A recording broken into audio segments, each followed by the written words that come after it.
and the grapes were like the size of your fist. I can't believe it. Yeah. Come on back. And, you don't mind if I... No, I don't mind. Pull this up to your face, though. Pull this up to your face. Oh, sorry. Yeah, it's okay. That's the only one. Fucking twist up your gain, man. What kind of fucking operation is it? That's as much as I do. It's like, pull your hand closer. Can you move your hand closer to the microphone? Your face closer? What is that one? I've never seen that one.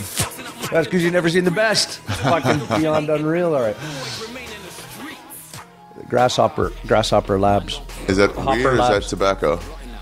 Let's leave it up to the imagination. Fair enough. It looks like First a full rule of pen. drug club, right? Yeah. Don't mention it. There was this fighter that got in trouble for his post-fight press conference, Nate Diaz, and he's smoking that. And people are like, what are you smoking? He's like, that's CBD, man. And the U.S. Athletic Association was like, wait, what? Take a look at that. CBD? Yeah, just the... Do you know what that means? CBD? Oh, okay. Cannabinoids. Oh, it's your own one, moose fucker. Yeah, of course. Somebody engraved it for you.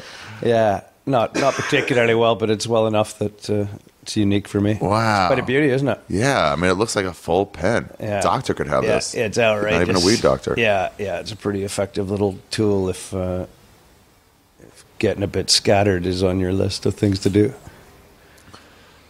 I got a little bit of... I've been cutting down on weed lately. A what?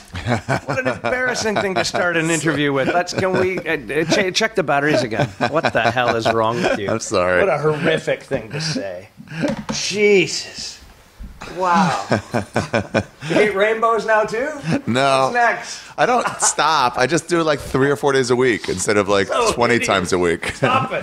Change topic. Okay, I'm sorry. I apologize. I welcome you to my home and I treat you like and this. then spit on me like that. It's incredible. I'm going to reload this for you just so if this is one of your days of the week, you can wedge it into your now newly regimented marijuana cycle.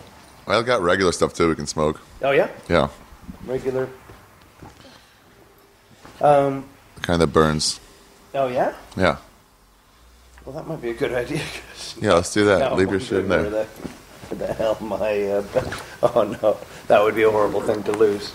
I hope to Christ I've left it at home. Oh, that's actually something that happens, funnily enough, when you get such a slick, injection device type pen as this. Yeah. You just, you have to stop in front of your own door and check for your keys like 30 times. Those oil things get me too gone. They get me scattered. You start to hide it on yourself out of fear. That you'll always... Yeah, just like, that is one element of it that I'm sure you can appreciate, and certainly people listening that can relate to that. I don't know if anybody's like, medically medicating. I'm imagining a lot of people are. Yeah. That you have to like make that decision, do I want to get fucked today? Dude. Every time you do it, you got to decide like, I'm going to be gone. Do I want to be so fucked out of my tree that it's cartoon world until like, Yeah, some people don't understand when you smoke those things and it's like, whatever, I'll take a few hits. Like, oh no, man, this is like way harsher. That oil? No, you're going on a holiday now. Yeah. Yeah, of course. It's fun to bring people into that world though. To the holiday world? To scare the hell out of them. I just like the people who, like the New Yorkers who are like, the weed here is just as good as anywhere. Yeah. And you're like, it's not, man. It's not. You haven't smoked Los Angeles weed. You haven't smoked Colorado weed or BC bud. It's just like... Yeah, it's all different. And they don't believe you until they smoke it. And then they go, oh, fuck. Yeah. Oh. Yeah. I love underestimating weed. I still have that. That's why I think I like luring people into that scenario, because I, like yourself, as you just said, have totally come over to respect all of it.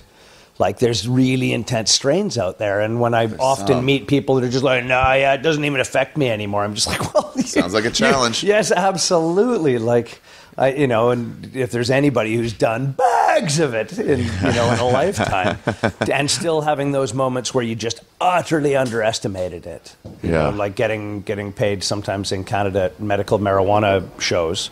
You'll get paid in weed. You get paid in medical weed, of course. And then you get so much, and the stuff you couldn't normally afford, you're like, I'm not spending that much on an eighth, but you're like, oh, well, if you're giving it out, okay, give me the top shelf. Yeah, and then you go to sleep for a couple of days and can't pack your own socks. You ever wake up high and not realize you're high, but then until like 3 hours in, you're like, oh, I'm not groggy. This isn't groggy. All right. Groggy doesn't this last is getting that long. more tense. Yeah.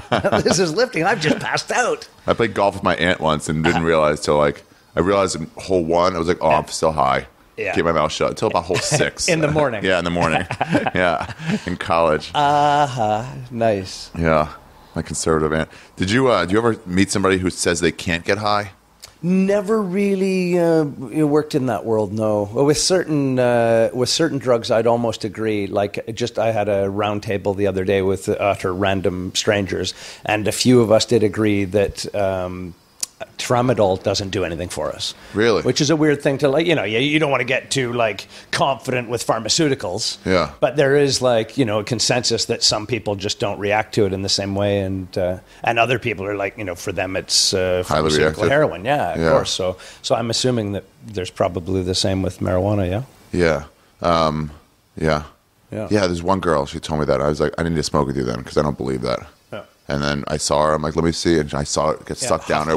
Yeah.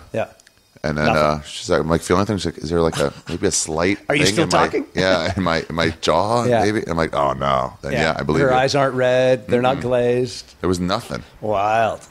I can see it just because, I have 2 friend heads pop up right away that I'm sure anybody else would have, at least that number of friends that just can't get drunk. Can't get drunk. Right, yeah, or can just drink copious amounts of spirits, Australians. of hard alcohol. Yes, yeah, of course. Stop. It can certainly run in genetic threads, right? Like, it's certainly in the Irish, Scottish blood to not be affected in a way that you might expect. And that's not all, of course, but it's just I don't know what the tolerances are in places also where they drink like crazy, like Russia and Poland and that kind of stuff. I think Germany outdrinks a lot of places that you. Somebody left me this in my tip jar in my free fringe bucket. It's from Denmark. He said it smokes okay. How beautiful is that? Yeah, wow. It was great.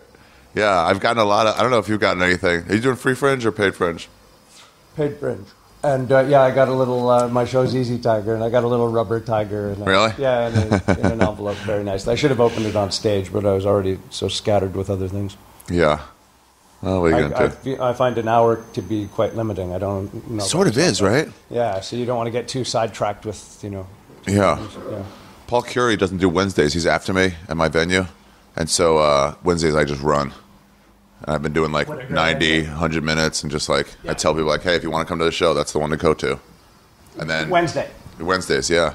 It's already gone now. They're done now. But like, yeah, so I can do as long as I want. There's nobody after me. Nice. Yeah. Okay. Yeah. And you tell the audience. I tell them, hey, listen, here's the deal. You got a train to catch. Yeah. If you got a ticket to another show. Offense. Yeah, exactly. Get it. It's totally okay. Enjoy it while you can. But I'm going to stretch this thing out a bit. And I'm like, normally you can't go to the bathroom, but not for 90 minutes. So go to the bathroom, come back, go get beers, come back. Wow. I haven't been feeling that. I've had opportunity on some of my nights to stretch, and I've not been feeling that, almost not wanting to get into that world of like negotiating time with them. I think people are so, regimented with stuff they have to do, and it, can put a lot of, just people here seem really, really calculated in their, daily schedules. And I, of course, when I come here, have exactly the same thing happen. Like really get, I'm doing a lot of like capture video of friends and, moving media from different formats and doing, little editing things for people like, there's the Moscow Comedy Bar group that's here, and Ari, you've just never seen a more like just a neophyte group of young comedians trying to make it in Moscow. Yeah, for real? Yeah, for real. There's yeah, just really passionate. Scene? Yeah, and they're they've come over and they've got one venue, and it's got a lot of nosebleed, but they're just really humble people, and you really feel like an appreciation for being here, and the stories that they try to recount are just really touching. Really can't believe you bought them a drink, they'd just be like, oh, like really? I don't know if you caught seen on their flyer. my little social media thing. If you can believe it, they got Bill Burr tickets, and I've mounted for me because it's odd. I say honestly, as I look at you, it's one of the most joyous occasions I've ever captured on like surreptitious, video. Yeah. I just thought I'll film them because they are comedians and I'm a comedian as well. I'm having a good day, and I couldn't believe their sincerity of reaction, and also that they sort of had come resigned. I could see later to realize they'd come resigned that they weren't going to get Bill Burr tickets. Like when I first mentioned that Bill Burr was in town, this young fella just goes like, Bill Burr! He makes that like a barking noise right from the backstage of the car. And I'm like, yes, the comedian Bill Burr is here. He's just like totally like a terrier going crazy. Like, couldn't believe. And then when it was brought up as a potential that they could see Bill Burr, like, he's doing a show tonight and tomorrow, I think extra shows or something. And then just like the process of trying to get a Russian credit card to work. So they couldn't get it because... Yeah, no. And so it went through like these roller coasters of like ups and downs of where it became obvious, I could see by their reaction that was just their normal world of just like, something might happen. And then, it will never happen. Of course, our dreams always die. And then, of course, they ran in. I drove them over to the Pleasance area and they ran in and paid cash at the door. They got it. Oh, yeah. So they saw Bill Burr, and of course, when the guy came back with the Bill Burr tickets, I was filming from the car, and I just couldn't believe that they weren't kidding, Ari. I'm honest. They were super stoked on it. Just like airplane flying around on the road, like running around in circles and jumping up and down in disbelief, and like that kind of madness of pulling your own hair and slapping yourself in the forehead, and the other guy's off in the corner kissing tickets. I kid you not, just like wow. And I can tell you that that's sort of the aplomb that they take to almost all of their experiences. Like, they're just like literally... How old are they? Spread up to maybe 28, 30 and down to about 22, 25. Oh, that's great. Really something, yeah. So I've been filming them and I've been sending their stuff. This came from getting into a schedule. So I come home with my little like DAP machine like you have here, and I've taped my show. And then before you have breakfast, you download and clear your deck and get ready for tonight's show and put your shoes by the door. And I like a real feed myself grapes in a sauna for a couple of hours from like 5 o'clock, 6 o'clock, and then to meet up with you. This is like my active time. I was literally clicking my heels to come over and see you just because it's such a great time of the day for me to I felt like I was going to work. I'm going to talk to Ari Shaffir. I got to get my parking and clear a couple of emails and just realize what a fucking splendid, spectacular place this is. It's fun, this place, man. Ari. It's pretty fun. We're at work right now. Even looking out of these buildings is like... thing. Yeah. It's amazing. It's fun. Everyone's here. Yeah, no problem. Everybody's here. It's just like this weird camp. Yeah. You get work done, but you just get fun done too. Yeah, totally. It's fun work. Yeah. You're like everything's data and everything's work. It's beautiful. And there's no need to pretense it. You can just like when you're dealing with your audiences or your world, it's I find I'm on stage all the time here. You find that you're on stage all the time? Yeah, just because if you're not responding to social media, you're actually on stage or like talking to people that might recognize your. Yeah. I almost have like people in coffee shops. Oh, I saw your show, like old ladies and stuff. It was great. It was like, oh, okay. Yeah, that's cool. Yeah, it's okay. Yeah. You can see it twice, You don't got to talk to me every time. You just buy a CD. Yeah, it's beautiful, isn't it? It's really something. So, and it's always here. That's another thing that feels good about it, right? It's like, see you next year. How many times in a row have you come to this? Like Stupidsville. I don't know what's the right number. Yeah, gazillion. You guys still using gazillion over the month? Yeah, we still use since I think the first one was 95. Yeah. And then just like I've only missed a couple since then. There's nothing else I could possibly be doing that I'd enjoy as much. Yeah. In August, Like, why would you not do this, right? You know that. You can see that. Like, yeah, it's just fun. Yeah, just interact with I love how you're like the super center of attention for 1 hour a day where it's all about you. And then at 23 hours a day, it's completely not about you. Isolation. Yeah. Yeah. Well, it's just like, whatever. You're just some... Yeah, time management. What do you mean? Just that you've got that next 23 hours to partition to Yeah, the to either means work and or try to needs stay away from Coke or not stay away from and try it. and think of what you're going to change the next night, and that's a beautiful process, isn't it? And getting things that are consistent, that are anchors, that are new, that you're then able to move away from older stuff to develop, off script. Yeah, I like seeing stuff that like eventually get to the point where it's like, would you understand this reference if I dropped it on you guys right now? Yeah. Like, would you understand enough American like news stories? And then when you try one, and, you're saying this out loud? Yeah, I'm like, do you guys read? Yeah, I do it out loud, but I do it like the day before, and then I'll just say the same way on stage. I'm like, do you guys follow our news at all? Can I ask you guys a question? Do you know this story? This is what I'm talking about. And if they're like, no, they're like, all right. But if they do, I'm like, okay, cool. Then I'm going to say something about it. And you learn something from that. Yeah. Yeah. That's what I like also. That's I still like treating them as a information source for me. Oh, yeah. And, badger them, try and get some honesty out of them and see how the rest of them react to it to read the validity of it, just like, wah! I try to ask who in the crowd's had chlamydia. Oh, how is that? Sorry? I try to ask who in the crowd has had chlamydia. Yeah. And then just see the reactions. I'm like, all right, let's talk. Maybe, hey, everybody, back in your chairs. Let's see who doesn't. Yeah. Let's go. Let's get the smaller number to work with. What festival did you go to? Hey? What is that, a festival? When I was in the car, that was something I couldn't do and annoyed me. I started to think about, maybe you'd appreciate this as well in the States, that one thing that annoys me here that you have in Canada is a fucking knife, right? Like the Brits are really tight on knives. Like I no longer carry one in the car. They're really like, why? Really because stabbings and shit?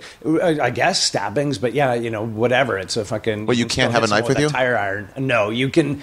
It's a real gray area, and I cross borders a lot, and it's not a gray area there. It's something that I constantly get searched going into France for, and constantly get asked about and searched going into the UK returning from. Really? Absolutely, yeah. So it's one of those, like, I know that they're hyper aware of it. However, I also know that it's a gray area. Like if a cop pulled you over now and you had a knife on you, and it was like clearly a kitchen knife, and it had fallen out of your IKEA box, then they wouldn't be questioning you at all. They wouldn't go deeper into it. But if it had any potential nefarious intent, really, then they can act on it. Yeah, I know. America, you can't have those. You can't have those. The ones that go away, like switchblades. You can't have, right? You can't have. So no, for us, it's butterfly knives. Sorry, switchblades. Switchblades. Yes. Yeah, and I believe this is like a certain amount of inches. Exactly. And if it can be sheathed. Exactly. This is all from my antiquity of like how it was in Alberta when I was a teenager, and I actually knew the stats. Right? Really? Yeah, and of course it changes from border to border,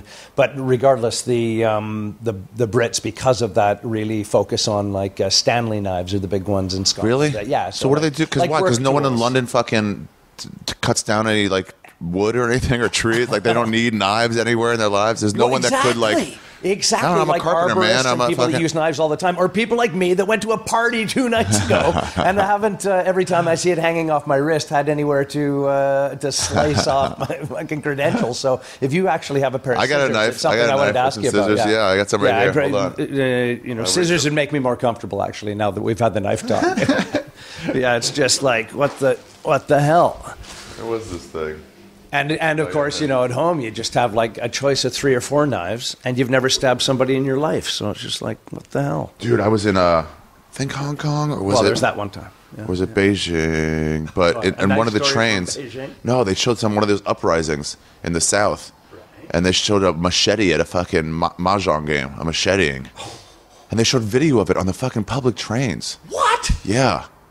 Yeah, at the last second before the machete goes into some lady's skull, they blur it out just a little bit. At least it hit her skull. That's good news. Yeah, she didn't die. No, I know she didn't. Oh, yeah. Know enough about machete impacts. Really? I thought, that's the best news of the clip, right? Oh. Almost anywhere but the skull, and you're in a lot of trouble with a machete. She was fucked up, though. I'll bet, of course. But you get popped pretty good, but it's no worse than getting hit with a... Why? Because the skull will stop it? Of course. Where should you hit somebody? Neck? Yeah, sorry, where should you, or where should you never wish to be? Yeah, where should you? Yes, of course. Yeah, yeah. Inside exposures are the big ones, of course. Inside of the arms, inside of the thighs, neck, of course. Under of the neck rather than back of the neck. Yeah, and then you're into real trouble. So I'm a bit. You get once on the coconut. If then somebody intervened, you got a chance in there. Run, keep running. It was crazy. Mayhem broke out, and the guy got back to the lady and hit her fucking one or two more times. It's crazier that they're showing it on the news, man. On the news on a train where little kids are around. Yeah, that's it's just gross. It's gross. It really affects me. Oh. It just because that stuff doesn't make me queasy at all. Yeah. But it's also like, what's the benefit of, goring everybody out? It's supposed to just make everyone mad at these like uprisers, these Uyghurs. I guess, but you can also so twist the narrative of the event, based on state-run media. Well, not just state-run media, but once you're emotionally affected, you're not thinking straight, right? You're in program mode. You're not in assessment mode. As soon as you're like, unless you're this, this is the thing, they're breeding us to be fucking sociopaths, right? If you choose not to react to that, like in a human sense, which is what they're leading us toward, of course. I got, Ari, I was going to say I don't want to bore you to death, but part of me does, because I have theories about these things as far as like that the glorification of things like, what's the latest fucking Game of Thrones type stuff, like glorified fictional gore is more abhorrent to me. Totally, like in my world. Really? Yeah, totally. Like, if you know yourself, you can see people. I've seen machete fights before, so that's probably why I'm a tiny bit knowledgeable in where you do and don't want to get hit, of course. But it's something that, like, why would you want to fictionalize that? Like, if you want to see a teenager hanging in the gallows and the close up of the eye and the intensity of the heart, pumping for the last solid, desperate times, and just like, what are we doing? Wow, why is that entertainment for you? Like, I like the Operation Channel. I'd rather get right in there and like, okay, where is the tumor? And let's. Oh, that one makes me like, this is way worse because it seems so real. That seems odd to me. Yeah. That's why I'm like, the disconnect that our culture is being shunted into is that we're pretending that these things aren't like a programming, right? Like we should have empathy toward human pain and suffering, rather than like a clinical coldness to it because it's on every fucking billboard and being celebrated. Yeah, you do get to like this. Who cares? I've seen that like 50 times when it's on all the time. Yeah. It was funny. Just to come in and have a TV on is like, it's a wild thing in my life, just because it's one of those. It's such an intense programmer, right? It's like I have one. I just throw my shit from my computer up to it. I don't have it plugged into anything. Yeah. So I can't use get any it as news. A monitor. Yeah. Yeah. But like, it's kind of freeing to get away from it. I'll bet. Yeah. Of course. Well, it was nice to have the Olympics on. I didn't mind that. When that was on, I was like, yeah, and we'd come in and fucking all the group would watch like rowing or something. Yeah. Yeah. It'd be fun to watch like.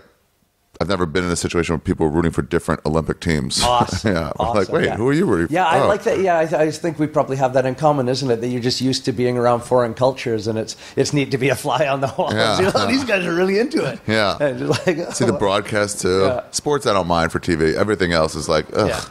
Yeah. Do you have any experience with rowing? No. I just mean some like dumb sport that I've never like participated in or know the rules or cycling. I used to have great interactions with them just because it's something that I talk about sometimes on stage is like I have a kayaking background is sort of my pinnacle. Yeah, the kayak is what we watched. They got to go through those things. In whitewater. Yeah. Oh, nice. Okay, yeah, that was my forte. Really? Yeah, when I was 16, 17 years old. Were you on the kayaking team, Craig Campbell? I was sixth boat in Canada. I was really? On the Canadian national kayaking team junior boat. Yeah. Whoa. Yeah, it's my like pinnacle of if I can brag about my existence. And I used to have a lot of interactions in flatwater training with rowers, like eight men, as I say on stage, facing the wrong fucking way. They're just going like can't see where you're going. Fast speed, yeah, and they're yelling at you, right? Because they're a missile in the middle of a lake, not watching themselves, and they're kind of hyper protective of their space. And would they ever like spear other boats? Of course, yeah, it happens. Of course it does. Yeah, as they're just doing the row. Yeah, like we're upper class people, get out of our way. and then there's a lot of deaths in a cold lake. Really? Shit happens. Yeah. It's one of those like very often rowing conditions are pretty, especially against the intensity of the body's exertion. So you've got people who are like, kind of in the peak of a hot workout, body pumping blood and sweating like crazy, and then just entering like a near zero, crystal clear, cold lake. It's all, Yeah, I don't even. I go into disaster stories, and I sometimes, it's great to enjoy your mind, but other times I know I can be so morbid that it's. I like morbid though. Yeah, do you? I went to Lake Louise. Oh, did you? Okay. Yeah. Nice. I'll get some morbid Louise stories. I could see like falling off there. That's what I was thinking when you like the beautiful, because it got like sunny. We took our shirts off, but you touched the water, and you're like, this is cold. You know, the water of Lake Louise, exactly that. I don't know of any rowing incidences that would even be at that temperature, but something that I had a moment of release on stage the other day was there's a group from Seattle, and we were talking about the temperature of the water. Basically, that I was thinking he wouldn't have been a diver, because Seattle's, ocean is quite, I don't know if you've dipped your foot in it, but it's just one of those like, freezing. Wow, this is quite far down. But it's like, well, even like Oregon or even California. California water gets cold. That's what I'm talking about. Yeah. So it's like, way further north than that. So, I had a little holiday on Vancouver Island, and I'd forgotten my wetsuit booties. I had like everything, all my old kayaking, like river gear, 7 mil wetsuits, Farmer John's, gloves, the whole package, and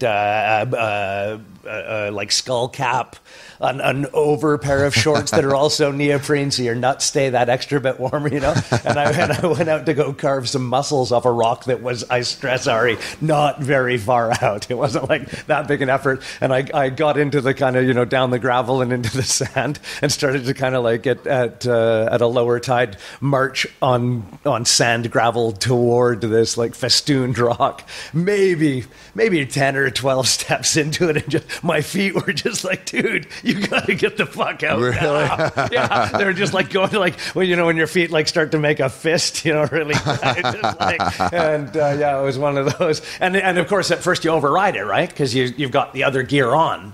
So you just sort of like kind of assess it as, I've been in cold water, as you can imagine, so it's like, before. okay. It's like, okay, you're cold, I get it. I'm braced for you. And then, of course, it just kind of kept ramping it up, those extra notches. And then you start to realize, oh, fuck, I'm actually going to have to leave. And then you start negotiating your escape, right? And that's the kind of the first time you address the fact that, like, I got to get the fuck out of here. Like, this could get a lot worse and multiply. And, I like that kind of insight into like... I love when you can think you can brave something for a little bit, and you're like, this is fine. And you're like, nope, I was wrong. Truly. Even go outside to smoke in like northern Alberta in the winter time, and I'm like, no, I'm okay. And then it's like 3 puffs in, you're like, oh, this is literally hurting my throat. Yeah. Tobacco and minus 38. Just breathing out there. It's like, what am I doing outside? Yeah. Get back in. Yeah, I've had. Of course, these are all like old explorations for me, because when you try and explain, this is it. It's a tiny celebration of an ex, but it's having her experience minus 40 for the first time. And it was a perfect circumstance, because I, of course, have, yarned on about what minus 40 is like growing up in Alberta. You guys don't know all that shit, right? So it was the perfect opportunity. It was a morning hotel to the hire car, and then driving to warmer climates, like move. So it wasn't like we had to function in it at all. We had to get from the hotel lobby to the car. And that was the perfect like insight into, like here we go. It's like short 6 in the morning, short distance, hoarfrost, that kind of like glinty shards of glass kind of floating in the sky, like as you'd call it. Like hoarfrost? Hoarfrost, yeah. So if it contacts metal, it will just become like ice on it. Like will start to collect as, but just regardless, like frozen air. Like suspended frozen air. Is 40 where it comes together, Celsius and Fahrenheit? Is that where it meets, minus 40? For me, for everybody, Fahrenheit and Celsius come together at exactly the same place. What is it, 32? 32 is 0, I think. Yeah. I'm saying when do they come back to each other? No, when negative 40 means the same thing, or negative 50 means the same thing. Yeah, right. At some point, because when you they cross and become equitable? And it's the same number. And then it would be the same, I'd imagine, in 72 Kelvin then, I believe. That's when when absolute zero, the Kelvin scale, whatever, however that works. I should actually know this stuff. I'm, generally you're asked as a private pilot to be aware of these kind of conditions and ways to describe them, because it's where ice forms on your wings also, and your propeller. But regardless of that aside, we only had to get out to the hire car. Yeah. And it's just like fucking amazing to like step out of a building and just realize like that you can't breathe. You're like unable to exhale to get another one because your body's fighting against it. And it's just like, okay, I'll warm up the car, and then move closer to the lobby and move you in a tunnel. It's just that like crazy fucking cold. So I think it's kind of refreshing though, just for a second to feel it, right? Just be like, oh, just have that my god, oh yeah, of utter fear for your life. Yeah, like a roller coaster. But I have to suggest if anybody listens, into perpetuity into this, you have to get all over, if you care about like cold stories, The Cruelest Miles. And I don't think you and I have ever talked about that before, but it's like the... what is that? It's a book that was written on the run to bring insulin. Not insulin at all, but I wonder if I should go into the story. I know so little about it right now. My mush head. Regardless, it was what a horrible way to describe a book. It's phenomenal. It's essentially back in the day when I think Nome, Alaska was broken off from the lower panhandle.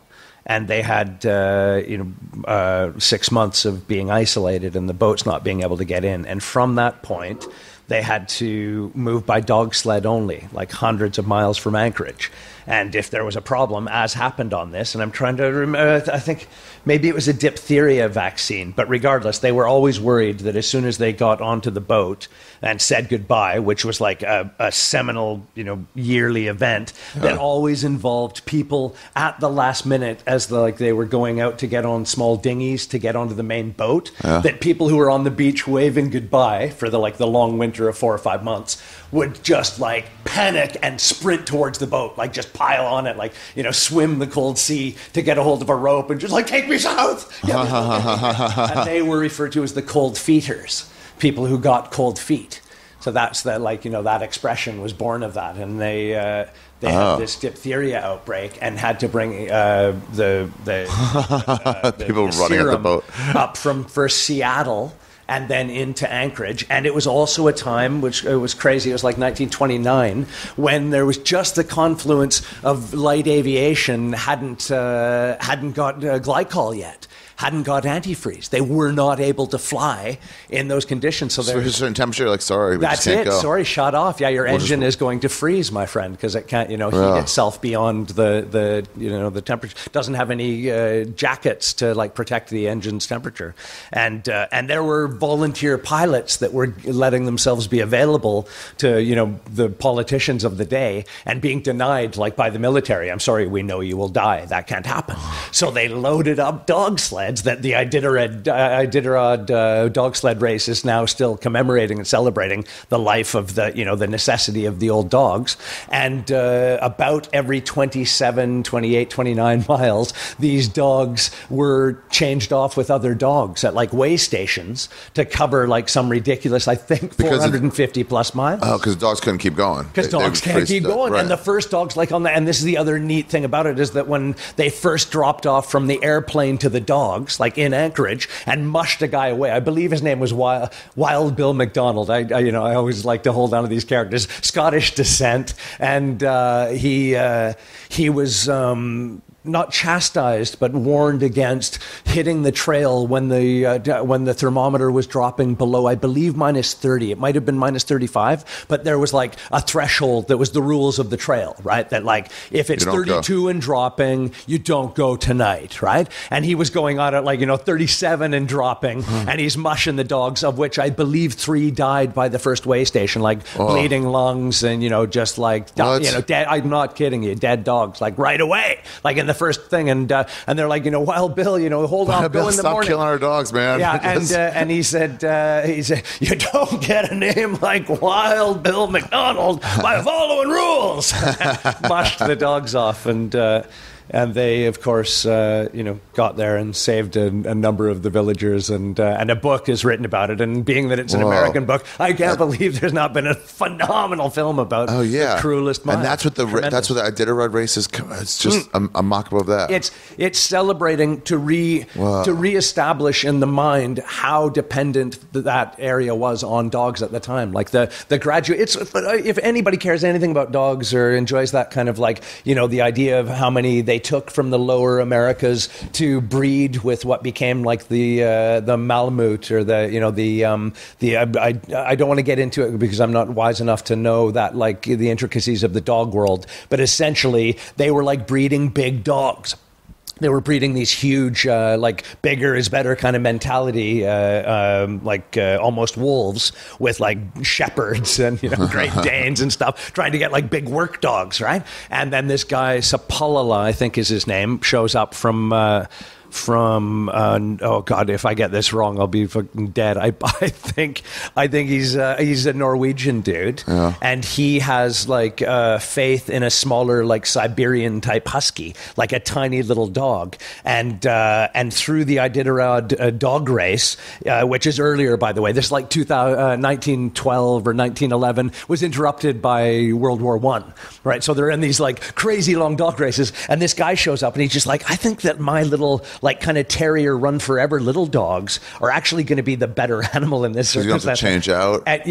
Sorry? Because you don't have to change them out. Because you don't change them out, and they just pull forever, and that's all they do. And people are like, no way, you're wrong. No way, you're wrong. And they, of course, they laughed at his little dogs. They laughed at his little dogs. And the first couple of like races that he was trying to integrate them into the spectrum, he was like ahead by 1,000 miles, and then like goes off on a berm, right? Like finishes it in a tree, like starts out way too quick and just goes for it like he's in a cartoon, like yeah, and then gets himself like exposed by nearly dying, of course, because if they go off the trail there, if they lose the dogs, they're like, that's a fatal event for them. If the dog puts unhinged or something. Yeah, absolutely. Well, more so if they sprint away from you, because they're not looking back to what they're towing, right? Yeah. They're like famous, and that's where you get into like part of the story is that his lead dog, you have to like have a lead dog. You got to have a smart dog in there. So he's not on a leash?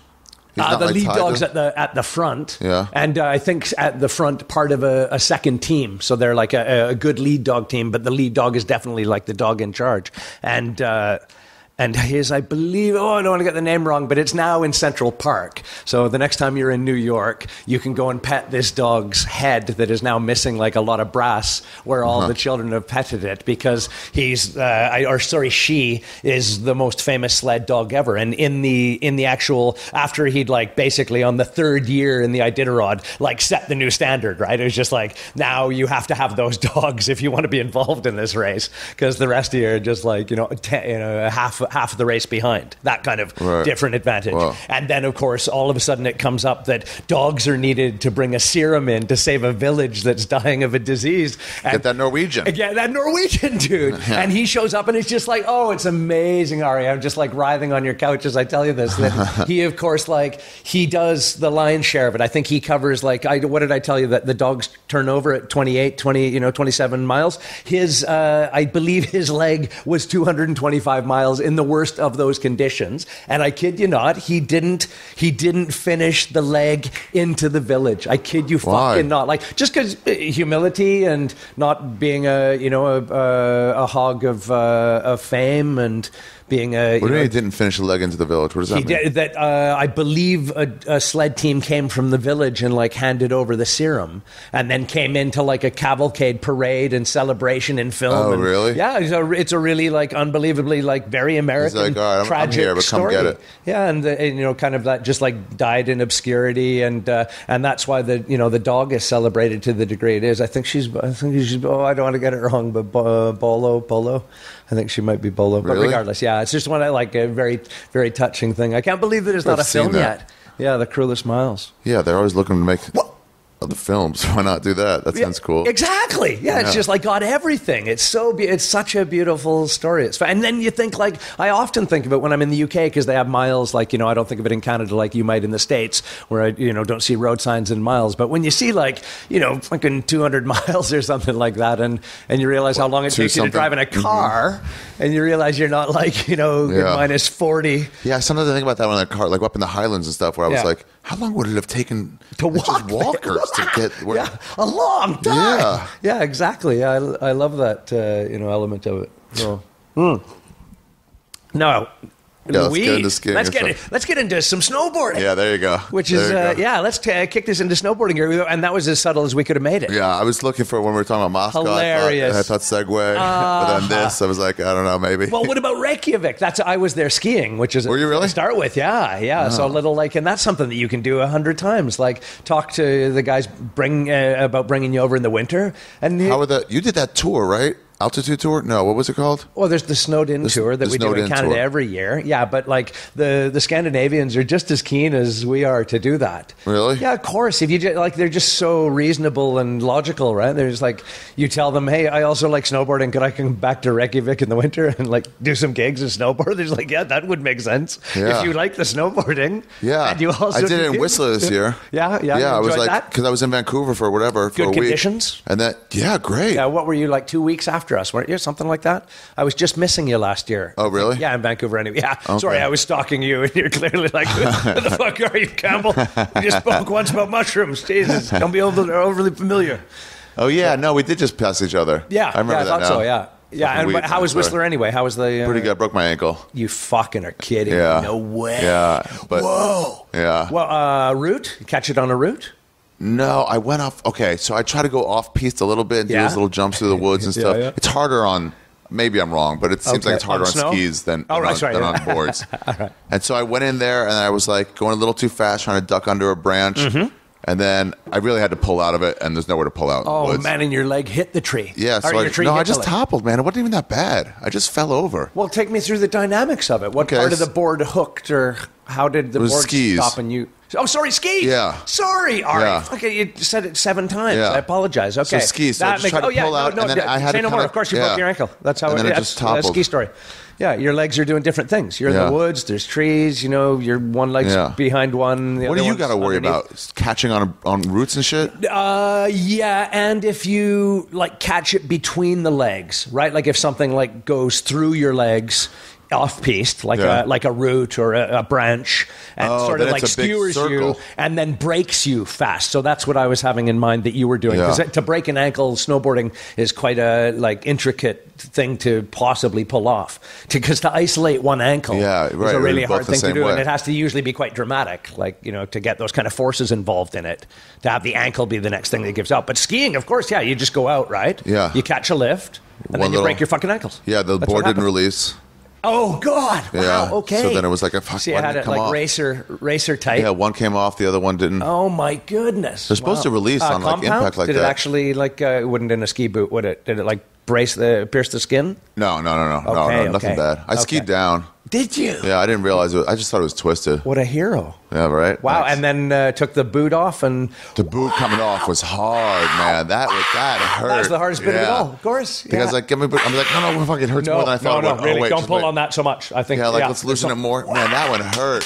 Awesome. Yeah. That so chuffs me. I really thought I'd be back the next day. I had 2 days there. I realized, no, I'm good. I'll just rest it today. A boot is an amazing fucking brace, isn't it? Yeah. It's the best thing ever. Should have left the boot on. Of course. For 6 months, you'd be perfect.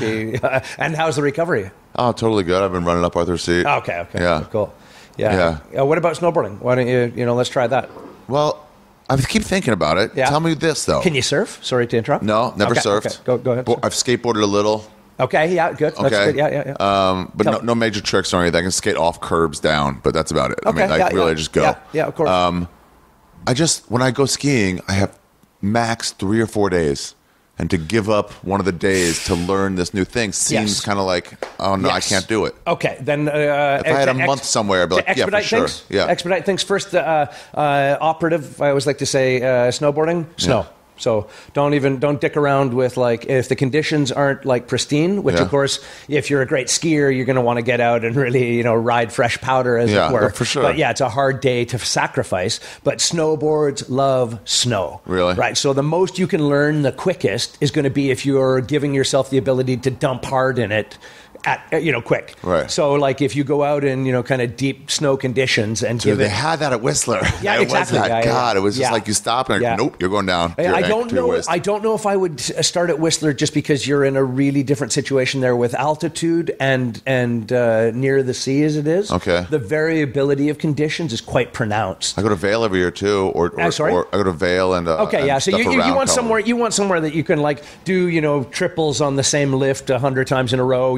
Run. Okay. It's like going tobogganing. You want to go tobogganing. You want to get like a good piece, good conditions, and then just run that, safety zone because you've seen the same hits and you see where your bum went in 3 runs ago and, where you're actually able to read your conditions without having like roots show up that you didn't know about or roads that you weren't thinking about or, snowmobile tracks or stuff that's really going to have you unstick and lose confidence and all that kind of stuff. And then really like if you got a skateboard background and you have the idea that you can like sort of, control it with those types of moves, then I think the learning curve is quite steep. And then the next step for me that's amazing about snowboards is after that, like once you figure out how you can brake, once you have braking worked out, then essentially you can go on the hardest runs that are ever like, you can drop in off cliffs after that because because you can establish the braking position from like any moment. Right. You're looking down mountain in the most defensive position possible. You're in your like start position, and then you can feather leaf your way down, steep chutes or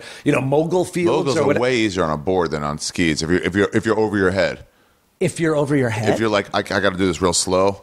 So on skis, fucking moguls suck. Okay, I've always the sort of paradigm or the scuttlebutt on the street. I've always thought people said the same of moguls with snowboards. So they're harder? People hate them. Yeah, that they're way harder. So I'd argue like with my experience with them, I really like moguls, and that's another thing that like I think the next step after that, if anybody has an interest in doing steps and steps and steps, is to like always go the hardest way down. Like once you're capable, if you want your skill base to grow, because that's one thing that you will get. Like if you're riding bigger mountains, that the last half of it sometimes can be carnage. Like like you get people who can ride nice conditions, and then as soon as they get to like the 10 miles before the parking lot, you're in broken ankle territory, right? And those are essentially like the workman-like legs of the mountain are the ones that you want to be best at. You want to be able to do jump turns, and you want to be able to ride in tracks, and a big thing about snowboarding as well that like takes it in a different dynamic as well is you're a slave to gravity. So you're carrying speed into things is often like a necessity. Necessity. Oh, yeah. You don't have the ability to kind of ski along. So those tweener trails, like from one to another where you have to go catwalks. Okay, yeah. Sure. Snowboarders seem like fuck, I hate this. Yeah, and especially when you can't tell at a distance if they're frozen or not, right? Yeah. I don't know if you've had that happen before, but yeah, that's like on our last. This is so horrible, Ari. I'm going to talk about our last heli experience. When you're up in the helicopter out there, you're snowboarding in the Canadian mountains. On our first run cool, of man. last winter's heli up at. They dropped you out of a helicopter. Yeah. Oh, I would love to do that shit. Total virgin. So utterly virgin, wow. Until you get to the cat track. Right. Until you're like coming out of the woods and it's your first time, on a board that year, and your legs are just like in that place where you can't even you can't bend over. You can't you're almost straight legged, like you're using your toes as shock absorbers rather than your thighs, and you're coming out of the woods and you're realizing if you wipe out, you're gonna have to crawl through a meter of powder and swim basically. Like the commitment necessary is insane, right? Like you're coming through places you're probably not good enough to ride at high speed with a lot of trees around, and then you hit a cat track and essentially just come fully unstuck, board above the head kind of thing, like where you're just sort of like, well, and of course that's where everybody's meeting and you're like looking at strangers while you're pulling yourself off the ground like, hey, how's everybody? Oh, it's just beautiful. I love it. We got our stupid poles. You guys don't have your poles. Exactly. Some guys do now though. Really? Some like backcountry guys will do that. Yeah, and the same people will have like snowshoes also. So that's like What, with them? Yeah, with them in a pack. Oh. That's a big thing that happens in some of the resorts that I would like you to see in Canada, like Red Mountain or Whitewater in Nelson. Where are those? I looked up some of the ones you told me about. Yeah. And I was like, I want to go there. And everyone was like, dude, that's like 6 hours away from Vancouver. You can't get there. I was like, oh, all right. Oh, you really, I thought it was like close enough where I could just like, let me just go 2 days ahead of time, then come back in. They're like, nah, it's not going to. Yeah, no, it's a bit of a commitment. Yeah, I didn't realize it's also it was too like late. it's the same thing 6 hours from Calgary, right? Yeah, same shit, exactly. Now, but then you can also imagine to stretch your mind into what sort of mountains you might be in and how different they might be than the sort of the Rockies that are on the west side of them, right? Right. So you've got a very different snow cover, very different trees, very different accumulation, average temperatures. The state that the snow is being held in, it accumulates on top of itself, and even if you only get like a few centimeters, if the temperature has been constant, you still have like a meter of base under you, or 2 meters of base, and there's not exposed fucking rock. And not exposed rock, Dirt. and enough snow cover every year where it also is like smooth contours. Right. So like big rocks or stumps as they have in some of those types of resorts. When did you start getting to the place of like of going super off-road? Almost right away. Really? That's why another reason I trumpet a snowboard, just because almost right away you can make big commitments into very challenging terrain. Yeah. You can bum check cliff drops, right? What does that mean? You can just basically like ride off it in ready position like you would if you were like swimming a river, right? Like head up, facing downstream, back paddling while you're kicking off of rocks. That kind of like defensive, river kung fu as you're falling off a cliff, right? Yeah. You don't have to commit to them and just fucking throw yourself into them? No, there's no you can actually. That's a neat extension when you get to the next stage. For me, that's like an epiphany stage. Is when you're doing that backcountry stuff. This is wonderful for me, Ari. I still remember where it happened and when it happened. This is now again in Whitewater, where you're just like going through pillows off piste, and the first time that you've been doing it so often in the day that you think I could catch air and clear obstacles, right? All right. Like you start looking for air routes. That's like in the next, in order to get over a bush, to get over. Yeah, you think it'd be a lot less work if I just skied this one. Whoa. And then I'd be in that powder field over there rather than working all these trees that are on my ley line, right? And then you think like, oh, I've done like 3 of those today that are all keepers. And then you get into like, the catching your jumps and maintaining, speed and feeling the different terrain conditions and how it feels when you have the catch on it. Yeah, what's the catch like? Does that just kill your knees? Exactly. It's making that like the assessment of it, because sometimes the catch can be way late from the surface, right? When it's really light.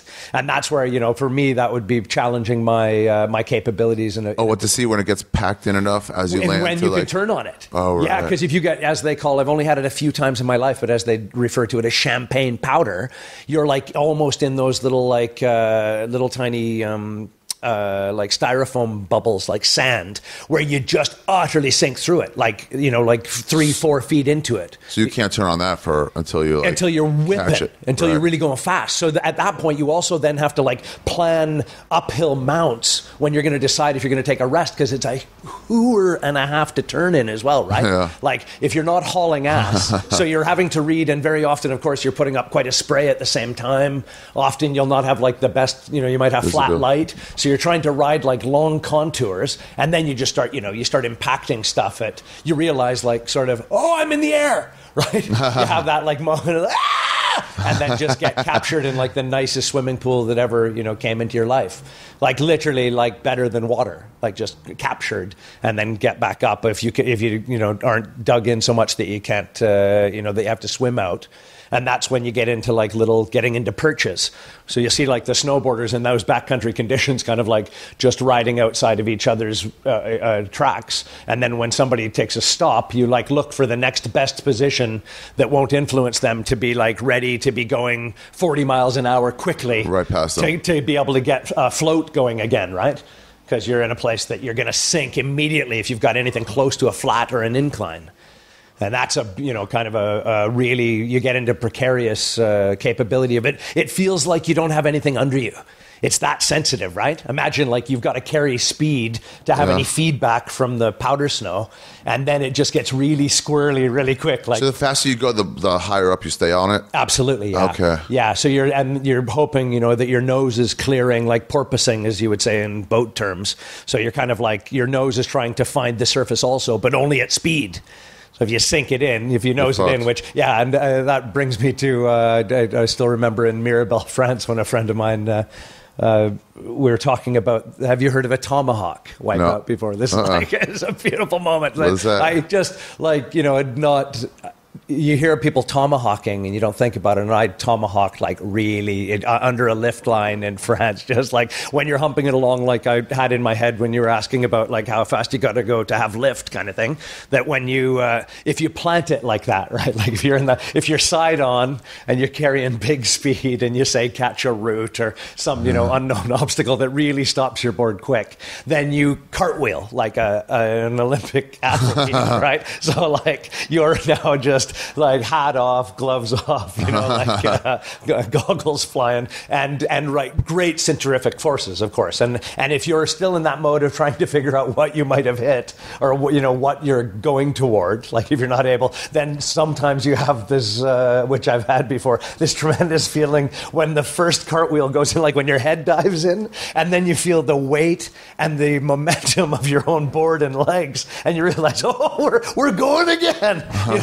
Where you realize you're in a big old like washing machine, right? Like just carrying wicked side speed into chopping. And then you would imagine, as you can, from the side, in a cartoon mind, you might think that person's a fucking tomahawk. Yeah, when you can see the snowboard is in a tomahawk position, right? So I had that explained to me, and I just like shitting myself laughing because I've been a tomahawk. That's hilarious. Where have you been on these things? So many neat places, Ari. So like through France, through Austria. Austria is cool, right? Of course, yeah. They're all just, it's all. I get so non-judgmental of it because it's all just snow. It's like that's something that I like. People. A ride's a ride. A line's a line. If you're out snowboarding, you don't got to check your passport. That's just you're having a good day. Just so good. Dude, there really is something to be like. What? I have to interject. There, one thing, if we can save lives, as I think we had in our last talk. I have to have the safety element there.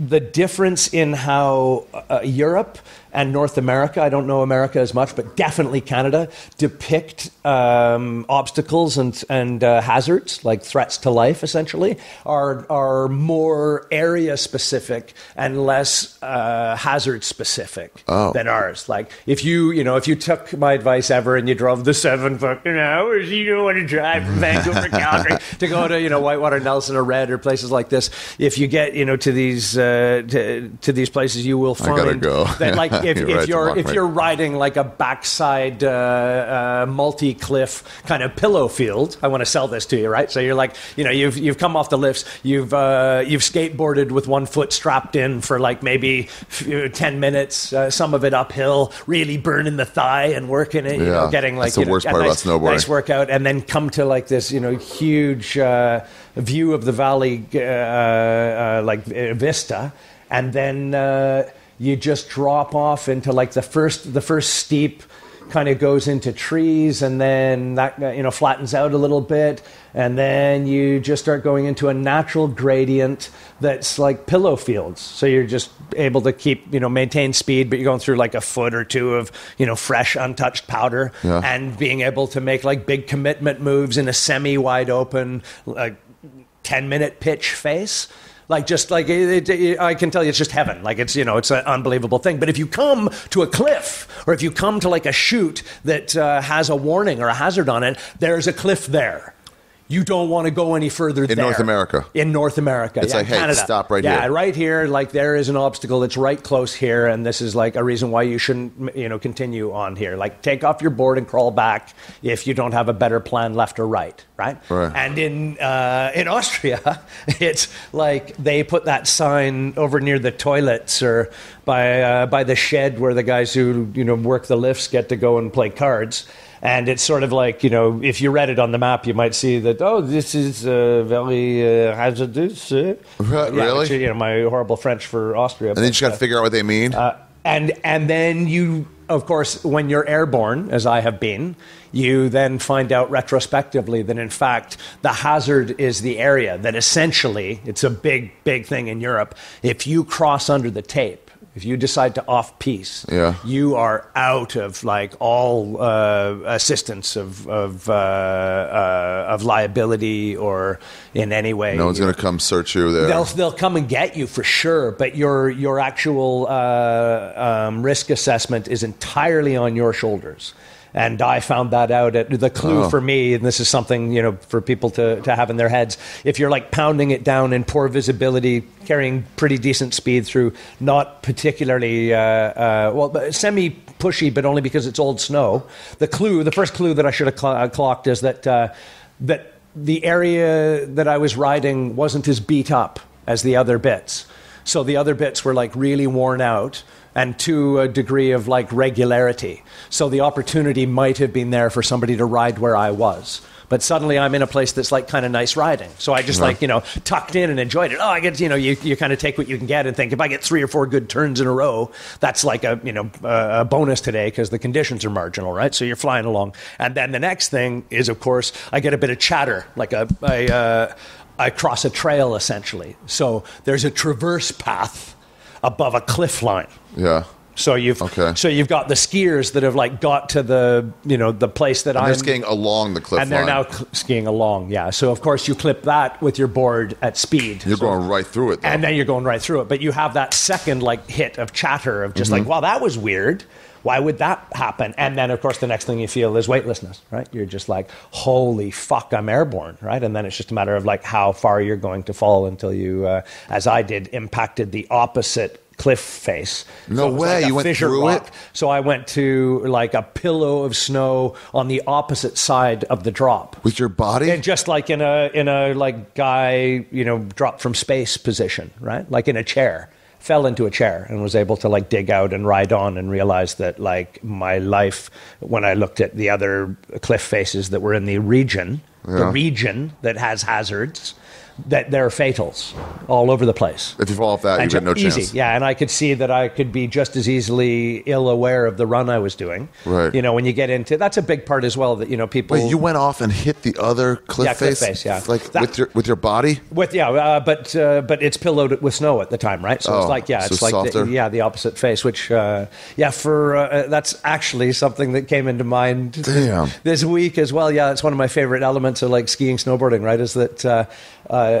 you get into like assessment, right, where you have to like decide if you're tired or why you're not able to read something, and whether or not it's your brain telling you to keep going, or you have to have that like skill of assessing danger. And same as like whitewater is like that. Rafting. My early days were like whitewater rafting, and having to decide if you're going to fucking die in water. But regardless, so you're saying are we be okay careful. to keep going? I think so. Yeah? Yeah, sure? I'll ask him when he comes back in if he needs the kitchen or anything, but he can just do it. Okay. Yeah, of course. Yeah, it'd be nice to have some background noise if they don't. Sorry that... your thing is tell people to be careful, look at where you're going?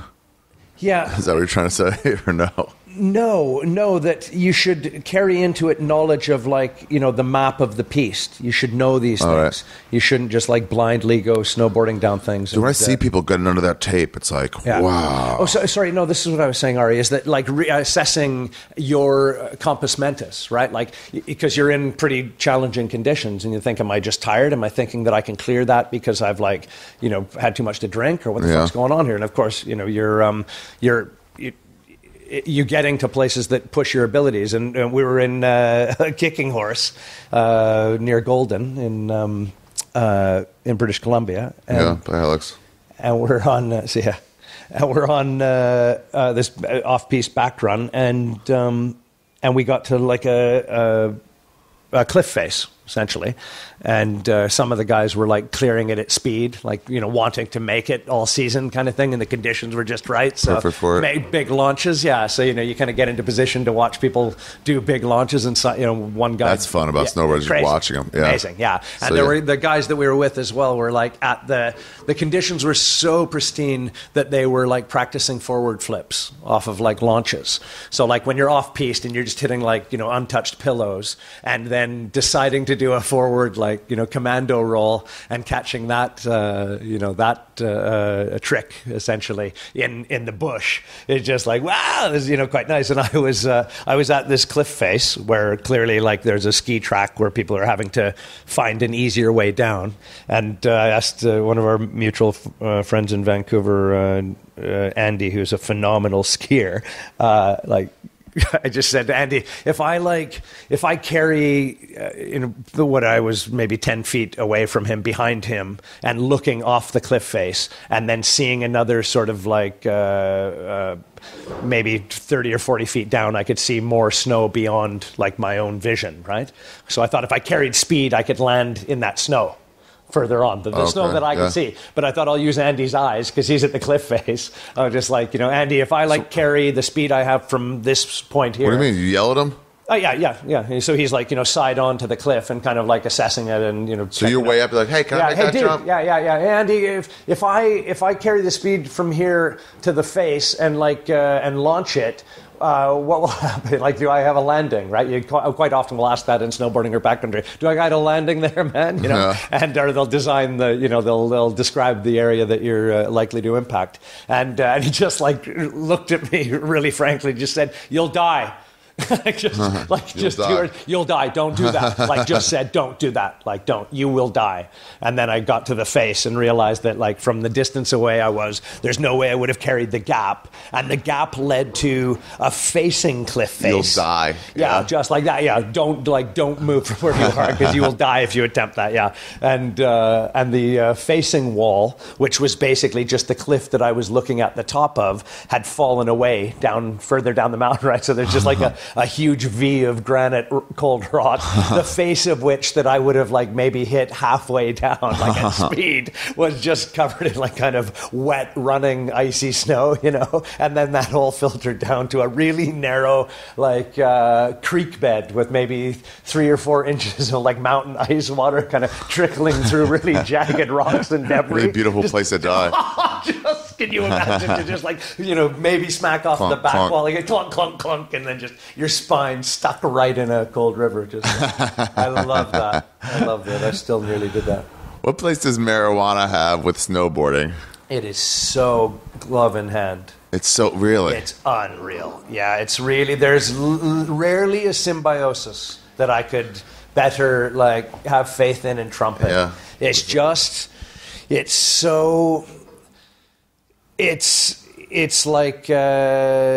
always like that, right? Since it started, pretty much. Yeah, but it's such a dangerous thing as well because they're cracking down on it to such a degree. What do you mean?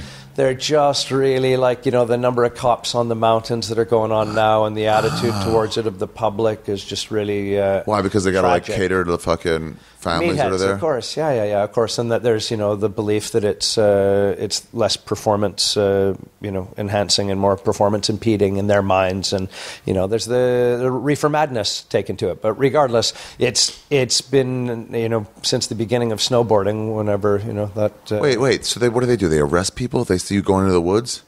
Oh, yeah, of course they would. Yeah, they're police on the mountain, right? So they're up there snowboarding in uniforms and skiing in uniform. And, and of course, on a mountain in slack air, you can smell a joint from what? Also, if you go smoke, if somebody's nowhere near you, you're going to have people be near you within 10 seconds. If they want to be.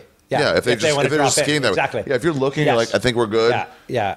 You 20 seconds is all you have where you're good. Yeah. And then you have no idea who's coming over. And then they're on you. Exactly. So there's Fuck, that. Yeah, that's disappointing. That. Yeah, but you also then just have to dig deeper, right? You gotta commit further into the woods. You gotta walk higher.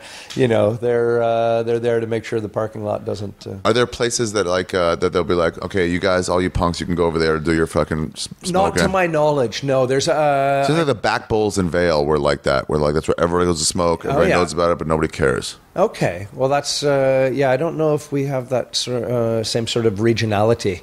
We are RCMP are across the nation, right? So they're exactly the same detachments who are skiing in every resort that you'll be in, and they're just they're really they're that family friendly horse guy. They're just that they're earnest and they're doing their job and keeping the public safe and they're snowboarding today. Hello, ma'am, and it's just their minds are in a different. All right. dimension. So besides them, what do? You just run into the woods? Well, you guys are already off so far anyway.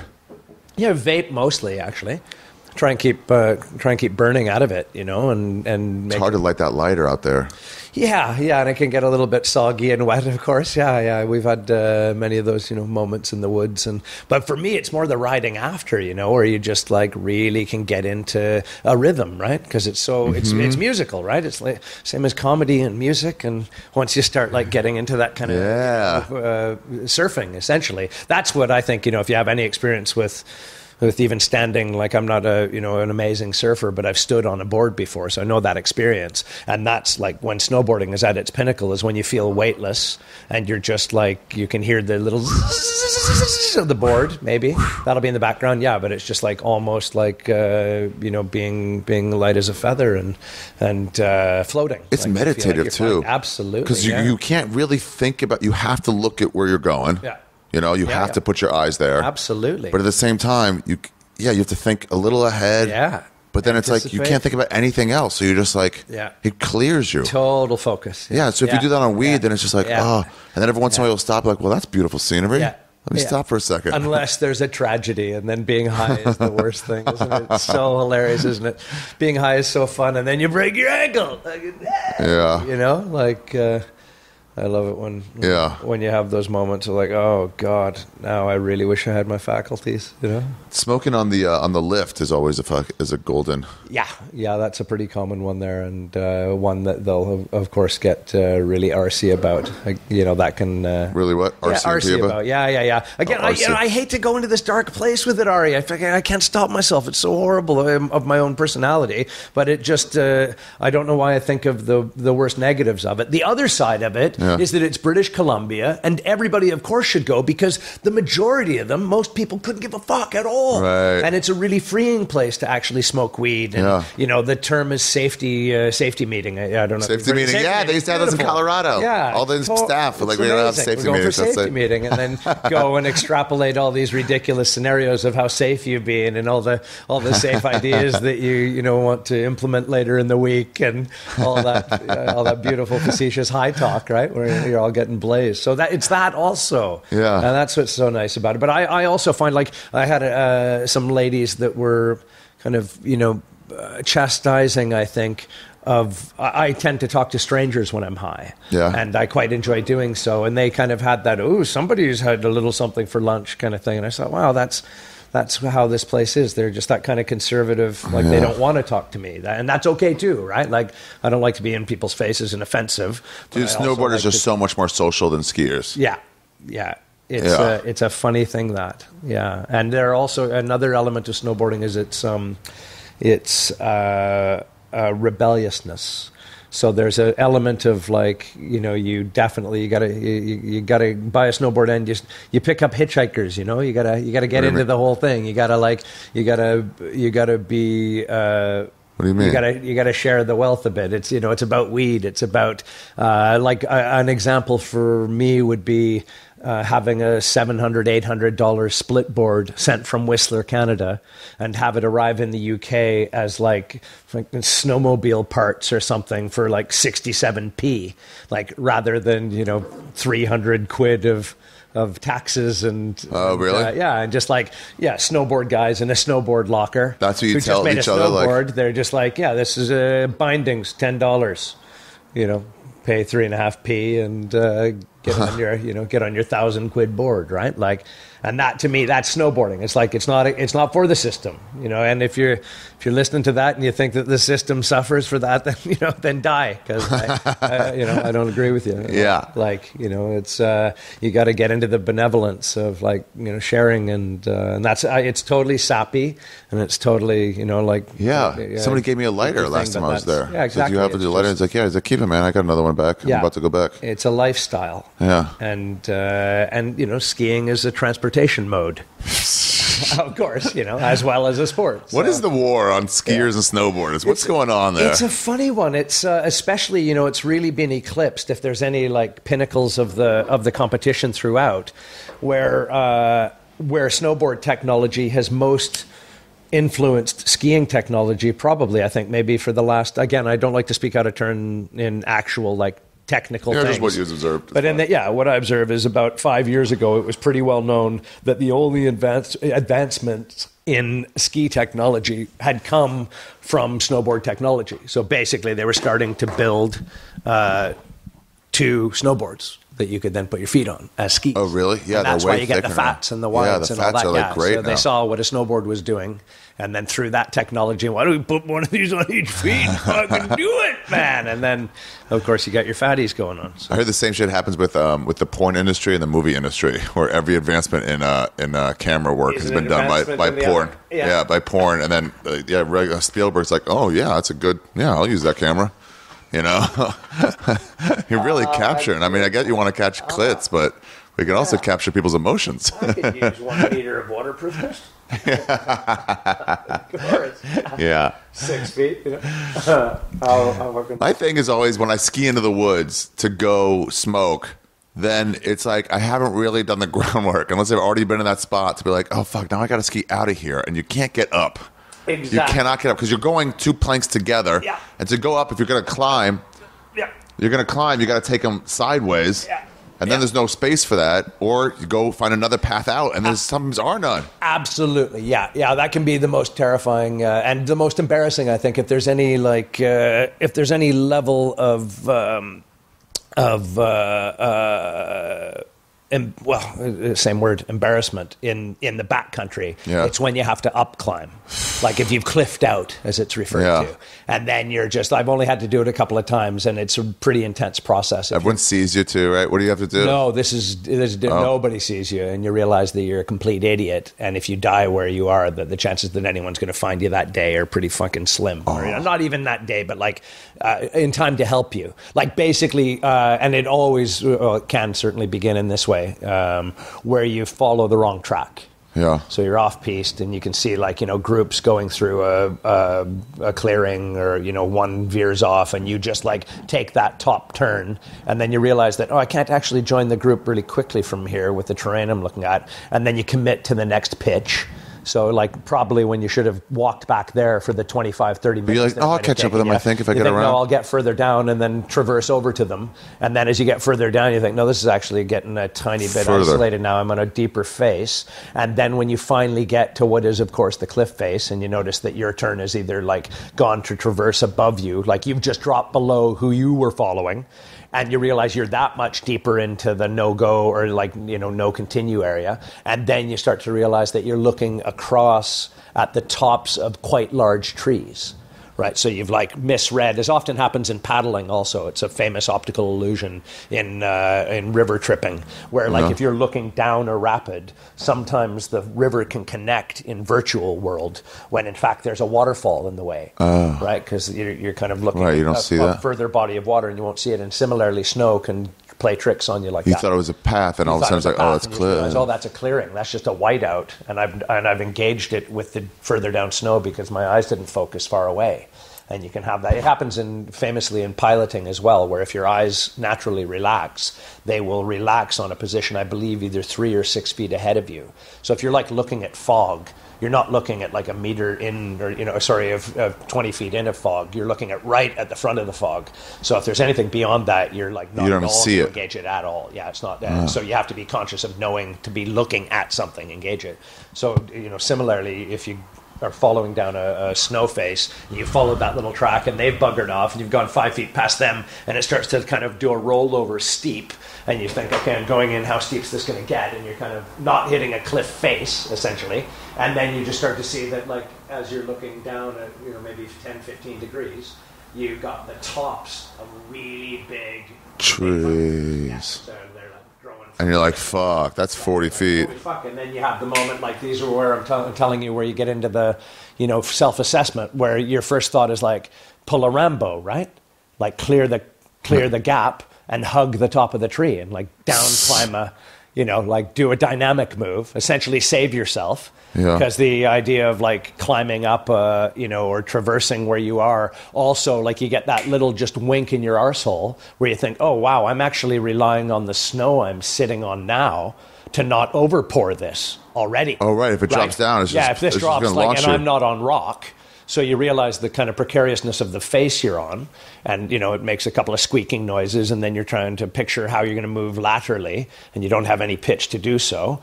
And then you're like kind of, you know, getting down to try and see if you can unbuckle, and where you're going to go to then get your snowboard, where you're both going to be stable, and then how you're going to spin on the face. You can't let go of your snowboard there, you're fucked. You can't let go of your snowboard there, you're very deeply fucked at that point. So you've only got that as a tool, and now you've come into the back end of your bindings, and you're holding, like kind of pushing your mittens through the frame of the binding to have a pull-up bar.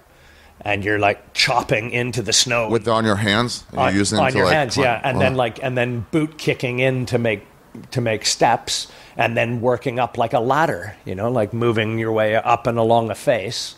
And mine luckily got to a place where I could then, you know, strap in. And there's places sometimes where you realize I can make a couple of turns here or 3 turns here, and then it cliffs out again and I got to get off again. But is it worth like tying in there at that perch, or is it worth just like, you know, tumbling down? And then you have to get into the like kind of philosophy of, no, you ride where you can, right? If you can ride it, right? Like we always had a saying in kayaking, die in the boat. Was a real ubiquitous thing. Really? Like as far as, you know, using your technology went, like if it's bad enough that it's overwhelmed you and your interface with your technology, you don't want to swim it. Right, you know? right. Like, that's the worst thing. You've lost your tools. Like, die in that boat. Like that's what you need to get out of there. At least you're on a board. Yeah, you got a chance when you're on a board. You can spear a fish or something. Yeah, like, so similarly, you know, I don't know how that equates to snowboarding, but other than you know, you're looking at it as a quotient of being worn out, because I'm sure yourself, you know, that if you've ever crawled through 30 feet of deep snow, it's just like, you know, astronaut training, right? You're it's almost like you got to unzip everything and take off your hat. Just like, fuck it, I'm so hot now. Yeah, I'm dying. And then you got to ski after that, and or board after that, and it's like, I'm worn out. My legs aren't going to react. Can I interrupt you before? Ari, it's outrageous. One of those kind of incidences in Revelstoke Mountain in Canada with Mr. Revelstoke. I looked at that place too. Beautiful, yeah. And we were in these kind of conditions, and at a point where you're surfing on your tummy to try and cross like powder fields, like meadows that are just deep snow, and you've got the snowboard like kind of in a ski track ahead of you, so the skiers are kind of breaking the trail, and you're like porpoise swimming, like with the snowboard on your chest, and you're like doing like breaststroke to try and clear bits of regions of deep powder snow. Like that's how difficult it is to move in it. And there's like quicksand, right? Like you're just being enveloped by it every time you put your hand in, and you know, you're kind of you put your chest on your board, 0 steps forward, 2 steps back, kind of thing. Yeah, so you're like, you know, doing like a surfboard move, right? Wow. Yeah, to get down a gradual decline or whatever, somewhere where, you know, if you're going to have to be face first and swimming anyway, it's best to have the board there. But it's where it'll get most advantage, sort of in that move, right? And in one of those things, I'm like bellying along, and I don't recall. I think I saw it like kind of facing me or flat out, but I don't think it was like my hand went into deep snow. But regardless, it fucking happened that I like got a hold of Arj Barker's fucking iPhone. Like, What? Yeah, it was just like he was, another 20 feet ahead of me, kind of digging through the snow, and there were maybe like 6 or 8 guys ahead of him. What? He Yeah, and I dropped was his just iPhone? like, is this your iPhone? You found it in the snow? I can't be quoted on it, but I'm quite sure, Ari, I'm quite sure it's white. Really, honestly. Wow. Like, I think I saw like the silver glint, like the little magpie deep inside me was just like, oh, jeez, that's somebody's phone. And I go, yeah, that's my phone. And then we, for like years, we're working on the idea of having like an idiot string snow like iPhone attachment, like Yeah. you can imagine Arj's mind working it. So we've had all these incarnations of things that would best do that. But That's hilarious. Someone was going to funny? find that in like July if you didn't find it. Yeah, exactly. Yeah, absolutely. At the top of the mountain. How classic, huh? Yeah.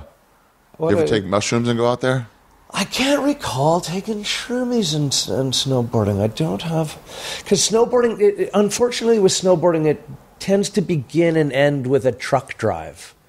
So, Canada snowboarding's pretty functional, and I wouldn't like invest in driving on shrooms as I would, like being baked as. So with the truck drive, what do you mean? Why? Because there's nowhere near any place to stay? No, because you're on icy, windy mountain roads.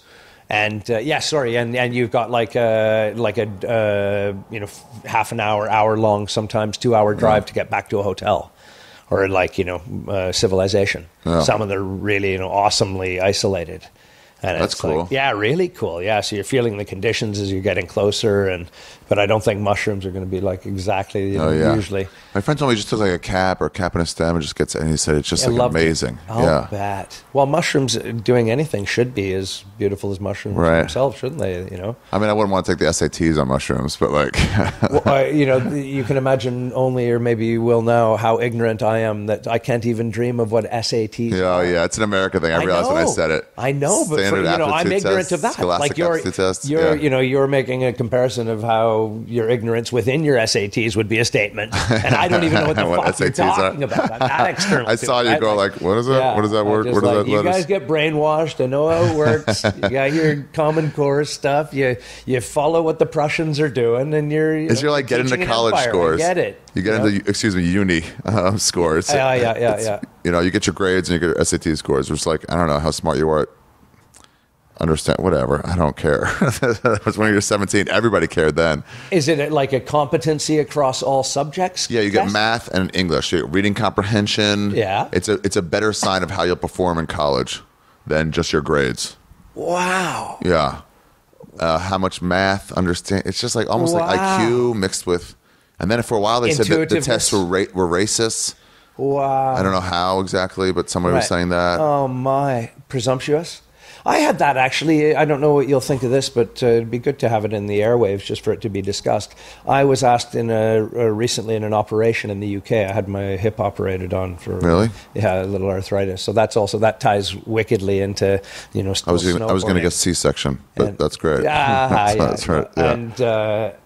And they asked me my race on the way into the hospital, and I took minor offense to it, and I just said I just can't believe in this day and age that you could possibly even enter that subject. Why do they ask just that? It's so irrelevant. And then a lady behind the lady who had asked me sort of interjected with just put down no answer, like kind of terse, and then I realized it's like a bone of contention for them, and I was just really kind of off-put by it.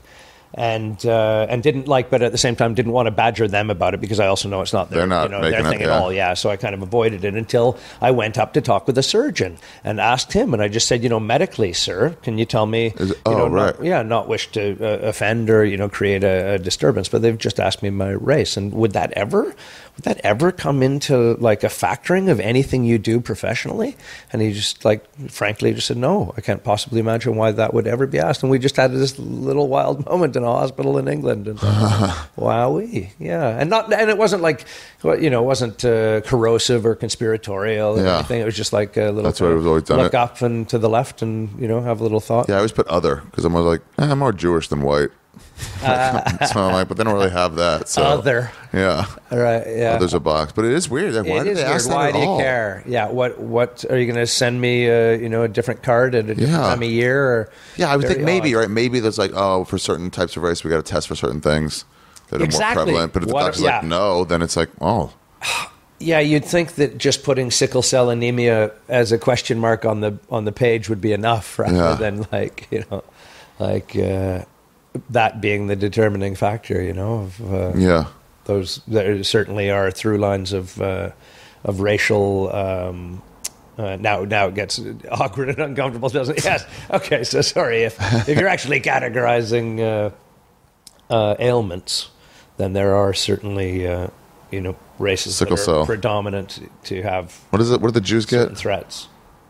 Tay-Sachs. What? Tay-Sachs is a Jew disease. No, stop it. What is it? I've never heard of it. I don't know. It fucks you up, and I think you die by the time you're like 12 or something. But no way. Yeah, and so they have to when you get married to another Jewish person, they test you to see if you're both carriers. No way. Yeah, because if you're both carriers, then there's like I think a 1 in 4 chance your children will have it and will die horribly. Yeah. Oh my good God. Yeah, so if one's a carrier, one's not, you're totally okay. I'd never in my life heard that. Yeah. How brutal.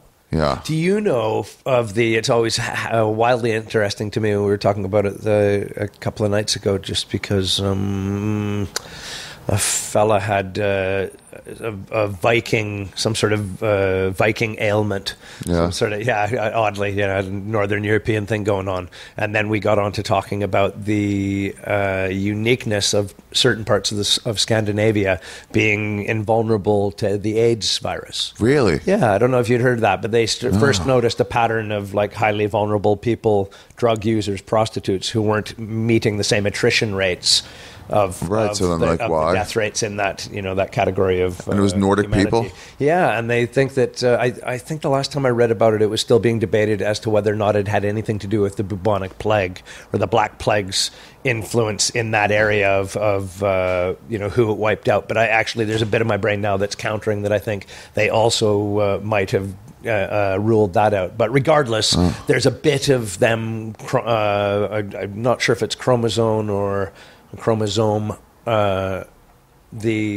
I'm not sure how to say chromosome. As I think it. But that there's like an element of the process that their body just doesn't possess. Yeah. That's like latent, like something in their code that they don't carry. And so they just wouldn't can't do anything if it was there anyway. And AIDS doesn't like fit the key into that lock. So they just like are impervious to it. And it's a like 10-12% kind of category thing. Whoa. It's quite incredible, right?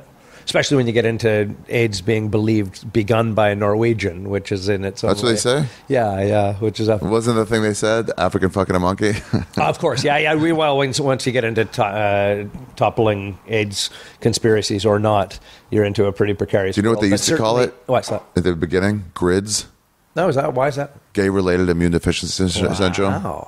Wow. I wasn't aware of that. Yeah, for the first couple of years. Before it hit big. Once it hit big, it was already AIDS. Wild. GRIDS. Okay. They're like, no, it's just gay people getting it. Wild. Wow. Well, I do like the sort of, the stories of different threads of it, but I'm certainly not like a master on the subject because for me, I just kind of pick the funny ones, which I find interesting that like a Norwegian sailor who was seeing prostitutes in West Africa took back, if you believe this official theory of AIDS, took that back to Scandinavia and even more oddly, didn't pass it on to all of his kids, which is very interesting. So, like, I believe at least one of them was born with AIDS, and I think one of them wasn't, but contracted it.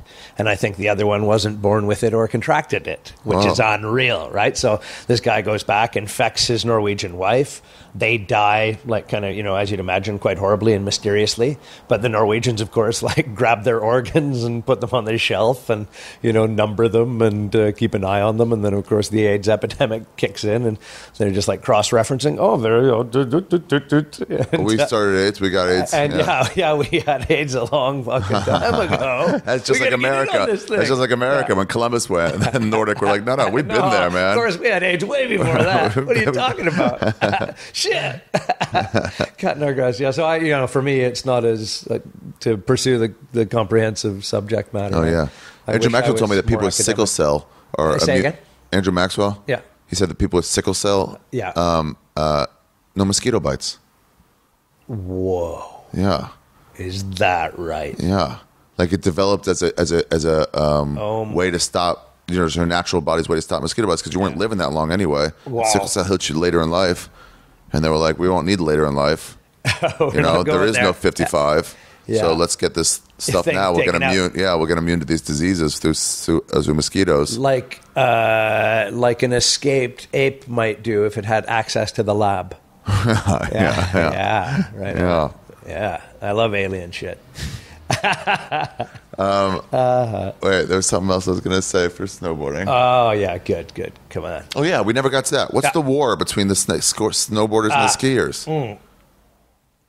There's a lot of conflict there. It started as counterculture, sure, but like, and it's also so not there. It's not there. So much of it is, it's totally there, and it's totally not there at the same time. In circumstance, right? It's as random as rain. Yeah. You can run into just really sound human beings as you could possibly imagine who are just on the side of a fucking mountain, just like you. Hey, I want to jump too, and man. My goodness, I'm only here for the airtime, man. Yeah. And I live vicariously through a lot of people that way. I'm very lucky in my life that family members, particularly, I've got some ski bum in my family, and I get to go and spend family time with people who can just ride the treetops, and of course the virtue in my life is that I get to be able to go to these resorts and perform and have the experience of being there as regularly as I do to then send invites out to them, right? Like they know we're in the country for 5 weeks. We're going to be in these places. If it gets a hit, if the conditions are right, if we get a dump, if the rain farmers do the right dance and we get that meter that we're calling for, and it sits on top of the already well-established base that isn't AVI unfriendly, and we're gonna dial in some cat tickets. So come and join us, and the whole 4 beds in a room, Canada style, sinks that are the size of a bed just in case you catch a trout that big, these little mountain towns, and you get in one of those snow tanks, and it's just as pristine as helicopter, but a third of the price. Yeah. And you and 10 of your buddies eating sandwiches all day, smoking Julios, going hoolie, and just riding pristine conditions with people who are so casual, just utterly capable. They're in skis, the guides. They've got all the equipment. Oh, really? You've got AVI gear. The whole day begins with the avalanche course, and then you get up to the first bit, and they just tell you what the run is, and they tell you what some nice obstacles are on it, and where some hits are if people like getting good hits, and then tell you not to go past the left side of their track. Put the other guy, their tail gunner guy, who's going to follow up, the sweep. He's going to wait. Don't go past the left side. Yeah, of there. don't ski left of my track. Would be so only right, or even just with stay right of my track. Don't go. If you run into a track, stay to the right of it. Don't go left of my track. Yeah. So they're basically setting the cut line because there could be obstacles there that drop you into a very different scenario. Because it's he's I'm going to the edge. It's raw. Yeah, I'm going as far as you can go. My line is the edge. Yeah, okay. Absolutely. Yeah, I'm going to set the perimeter on this thing, and anything else you can within reason hit at a pretty good speed, but don't carry too much speed left. Right. Yeah. So, and then sometimes the other guide will go right, and then you just make decisions on who's got golfing, right? Who's going to go first the next time. Yeah, maybe the war's gone away then. Maybe it has. I remember when I started, it was I remember snowboarding. When did it start? 80s, 90s?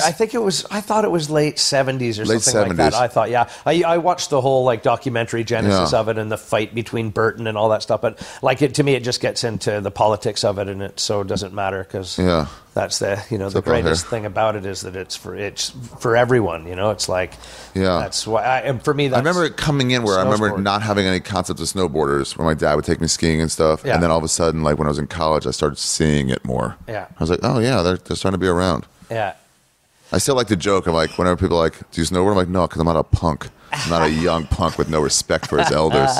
I think there is that little element of it, but you also, when you see people that are just so gifted on them, and especially when they're wearing a patroller jacket or carrying emergency equipment, and you just realize, oh my goodness, these people are mountain surfers, and they just. You guys all get your backpacks? Yeah. We don't get backpacks. Yeah, shovels, the whole thing. I've boarded with a shovel my whole life. So, really? Yeah. Those are funny moments. I can tell you, Ari. That's I had at Whistler. Being an Alberta guy and talking about 40 below earlier. This was a big one for me. That there were like all the ski patrol people in Vancouver because it had gone down to like minus 17, and I think it actually hit like minus 23 or something past that. Quite cold for a coastal mountain, and people getting red noses and stuff, and they were telling people to go in, it's too chilly to be out, and like officially policing the mountain.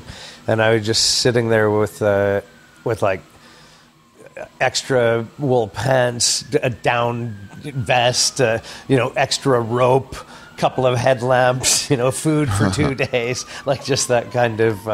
If I gotta be here, I gotta be here. Was telling me to be careful, and I just had a little kind of smile. It's like, yes, ma'am, I will, of course, and remember to let me know if anyone needs any help, also, because we're all here for each other, and that for me, the little Canadian way, right? Like, yeah.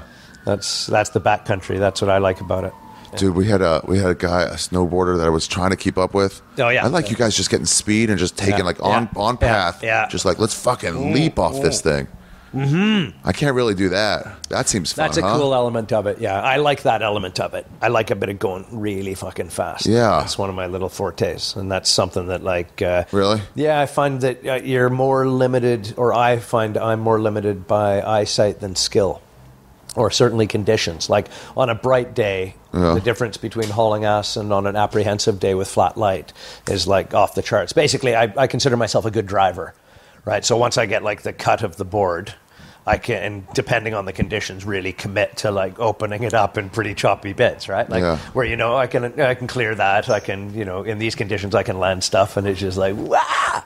And I love that stuff. That's that's why I like, and I push people to like do it all, ride the crap, go the hardest way. It's the most fun for sure. If there's like icy pimples beside like a pisted run, go into the icy pimples for a bit. See what it's like to be in like a At least see it. I get that too. Yeah. Where it's like, let's say, no one's going that way. Let's only going left. Let's try to go right. If no one's going right, and then you get there like, I see why no one's going here. Totally. It's too icy. But at least you tried it. Yeah, absolutely. And sometimes you find that's a bit that you have to commit to getting through, and then you find stuff that they didn't find, right? So it becomes that like, how much work do you want to do? Yeah, and you got to commit. Once you're 5 feet down, you're too far down. Yeah, so it's like, we're going this way. Yeah, that's exactly as I was saying before about the about walking uphill using the board. Is like and having, that's steep. Yeah, and you also know you're making a cut line as you're doing it, to weaken the snow layer, so you're moving laterally on a face while you're cutting into it with the board sideways, right? So it's essentially just like, fracturing. I don't know if you've ever... I've only been in, as a major event in my life, I've only been in one avalanche, Ari. Yeah. Really something in France. That's another like feeling that is a very unique thing. I've been in an avalanche, and that was like, and it wasn't huge, and it didn't take out a village, because if you get into like the size of avalanche potentials, they're just so off the charts Armageddon-like. But I was in one that like I realized the entire face I was on was moving with me like a river. And about as deep as a river, like the bit that I was surfing on that then went kind of molten, like kind of shaky, like a beaker of boiling water. You see it sort of like change form, right, as it all becomes like a mass that's now behaving as ball bearings, right? And then you just kind of realize that you're still surfing like snowboarding, but you're deeper down than you were because the wind is now at your back, so you don't have the lift, and you're also having it go through your legs like you're walking across a stream, right? So it's like getting past you and accelerating through you, but you also realize you're still getting feedback from your board, and you're still surfing, but you're deeper down. But and then just that kind of like, I don't have the potential to commit to like outrunning it because I'm way too far up it. Like I was in the kind of 3/4 bit of it. What do you mean with 3/4 back? I was back the 3/4 bit, so it like was majority in front of me, and where it had fractured behind me wasn't as deep a well, as deep a reservoir to feed it. So almost immediately I would have like clocked that it wasn't becoming more intense faster, and then just got into the kind of like thinking if I was in a river, how I would river out or how I would surf it out,